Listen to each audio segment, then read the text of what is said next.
Hey everyone, Jay here from Michael Dance. Welcome back to another episode of Review the Whole Lot, guys. Today we're going to be talking about Harry Potter and the Prince of Azkaban. Why we're talking so quickly? Well, that is because, guys, I've been recording a load of very long videos recently that have taken ages to upload, so I've made a decision. This video, I'm going to try and talk about this film, Harry Potter and the Prince of Azkaban, the film, directed by Alfonso Cuarón, in 5 minutes, or as close to that as I can manage, not 13 or 12 or 10, because that's taking 3 hours to upload and I don't have the time. Okay, so this film, no, I just dropped the film. That was great. Okay, ready? 3, 2, we're going to start at 40. 3, 2, 1. This film was an adaptation of this book, which was inherently darker than the first two had been. However, this film really lived up to that with director Alfonso Cuarón, encompassing loads of new camera shots and a load of new techniques, and making the castle and the film just look generally a bit darker, which I thought really helped. As I mentioned in my book review, this is the Volta of the series. This is the start of the Volta, where things start to change, and the Volta ends in Harry Potter and the Goblet of Fire.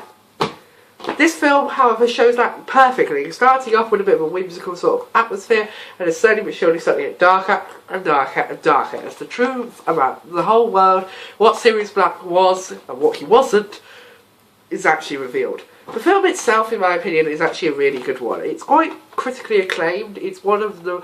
People say that this is the best Harry Potter film. Personally, I don't necessarily know whether it's the best film. I haven't done my film ranking yet.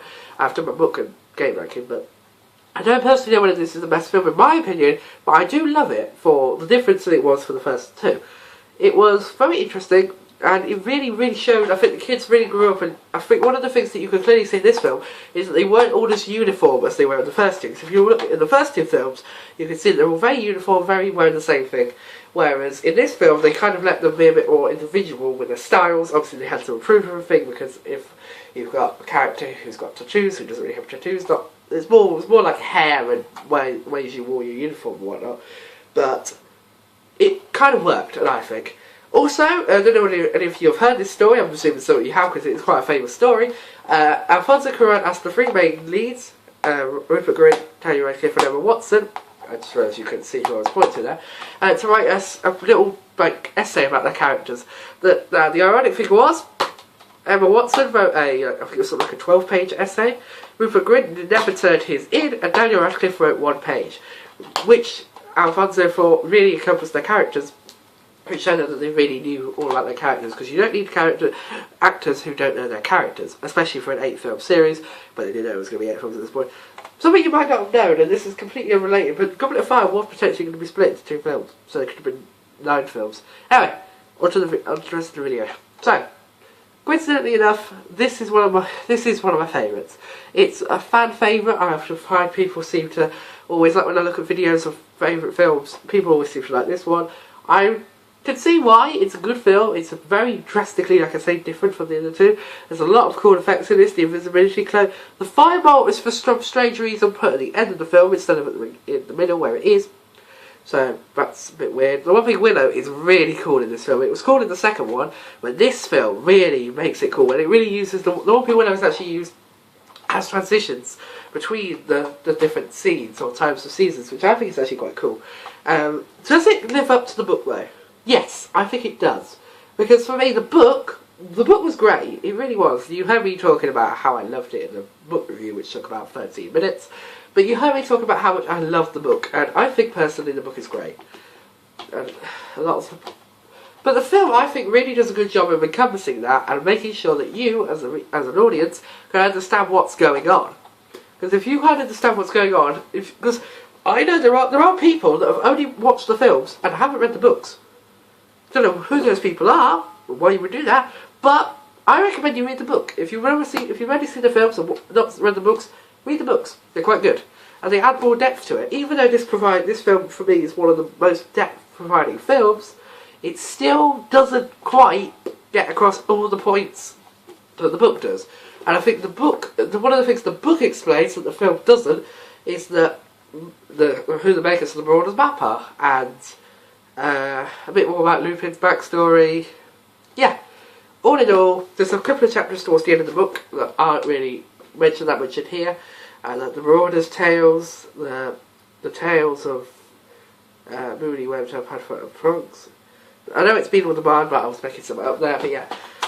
that's personally why I really like this film. And to conclude, I know I've kind of rushed through this one, but I really wanted to because there wasn't really much I could say about it. So if I had to say something negative, I think this film got very, very dark. Whereas, like I said, this book, in my opinion, is the start of the Volta. As I said before, with this one being the finish of it, when Cedric, in my opinion, the Volta in this book starts in this one, the very beginning, and it ends, the Volta ends here when Cedric dies. That's when the tone changes, everything's changed. No, not even really that. Yeah, Cedric's death. It starts this one, and it ends with Cedric's death. That's when, in my opinion, the tone completely changes, and that, to me, isn't reflected very well in the film, because it gets very dark very quickly.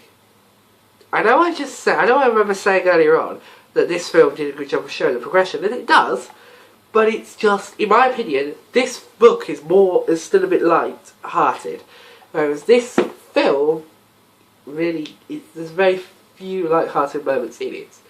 Bear in mind I haven't seen these films for a while. I probably should rewatch them before I do these reviews.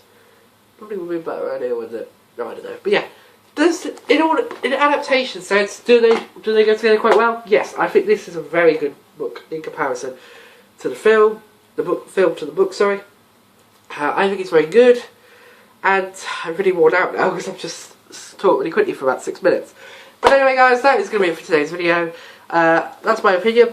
This film, in my opinion, is a great film. It's probably not the best, in my opinion, but it's still amazing. So, yeah. But anyway, guys, that is going to be it for today's video. I did just want to do a very short video because obviously the last couple of months have been quite long. And I wanted to just do a quick short video to talk about that film, which is one of my favourites. But not my favourite. I don't actually know which one. I think I know which one my favourite is. But we'll get to that when we get to it. But anyway, guys, that is going to be it for today's video. I want to thank you all very much for watching. And I'll see you all in the next video, guys. Goodbye!